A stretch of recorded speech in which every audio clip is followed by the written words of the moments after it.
দোসরা আগস্ট শনিবার বিকেলে এডব্লিউপিএল সংস্থার পূর্ব বর্ধমান জেলার কাটোয়া ইউনিটের পক্ষ থেকে এলাকার চাষিদেরকে স্বনির্ভর করার লক্ষ্যে একটি আলোচনা সভা অনুষ্ঠিত হলো পূর্ব বর্ধমান জেলার কাটোয়া 2 নম্বর ব্লকের গড়াগাছা বাসস্ট্যান্ড সংলগ্ন সাথী লজে। পাশাপাশি স্বাস্থ্য বিষয় নিয়েও আলোচনা করা হয়। এদিন উপস্থিত ছিলেন কেতুগ্রাম 1 নম্বর ব্লকের কৃষি দপ্তরের প্রাক্তন আধিকারিক প্রদীপ চ্যাটার্জি, কাটোয়া ইউনিটের প্রধান তারক দাস সহ আরও অন্যান্য সদস্যরা। এই শিবিরে কৃষক ছাড়াও মহিলারাও অংশগ্রহণ করেছিলেন। উন্নত মানের চাষের বিষয় নিয়ে আলোচনা করা হয় এদিন। আজ কোথায় কি পক্ষ থেকে প্রোগ্রাম আছে? আজকে আমরা এসেছি গড়াগাছা বাস স্ট্যান্ড। এই বাস স্ট্যান্ডের আমাদের যে সমস্ত এডব্লিউপিএল ফাইটার্সরা আছে তারা উদ্যোগ নিয়ে আজকে এই সমস্ত এলাকায় যে চাষিরা আছে তাদের চাষের সুবাদ এবং চাষের কৃষিকাজের লাভাংশ বেশি করার জন্য আমাদের এডব্লিউপিএলের সংস্থার উদ্যোগে জৈব সারের মাধ্যম দিয়ে চাষকে আরও উন্নত করার জন্য আমাদের যে প্রচেষ্টা শুরু হয়েছে আবার নতুন করে, এর জন্য গড়াগাছার যে সমস্ত ইউনিট আছে এবং এর দায়িত্ব নিয়ে আজকে সেমিনার রেখেছে।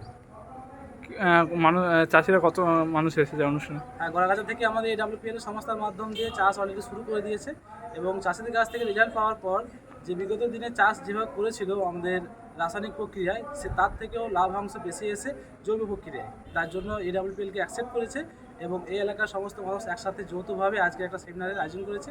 এখানে আসতে পেরে আমার খুব ভালো লাগছে এবং এই সংস্থায় যেহেতু আমাদের আয়ুর্বেদিক নিয়ে কাজ করে, তার পাশাপাশি মানুষকে ভালো রাখার জন্য জৈব প্রক্রিয়ায় চাষের যে সিদ্ধান্ত সংস্থা নিয়েছে, এই জন্য সংস্থাকে অসংখ্য ধন্যবাদ। আমাদের সিএমডি ডক্টর সঞ্জীব কুমারকে অসংখ্য ধন্যবাদ আমার তরফ থেকে।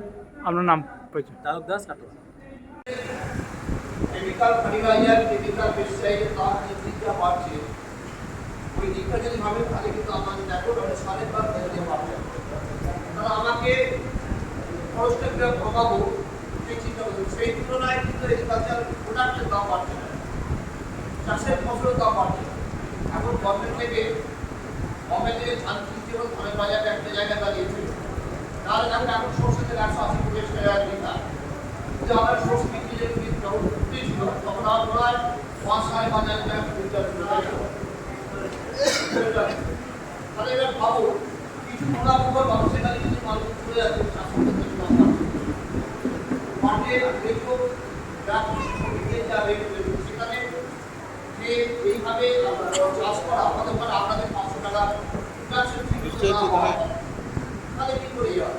আমি আমার ছেলেকে দিয়েছি কাটোয়া থেকে রাহুল রায়ের রিপোর্ট, সোজা কথা নিউজ, পূর্ব বর্ধমান।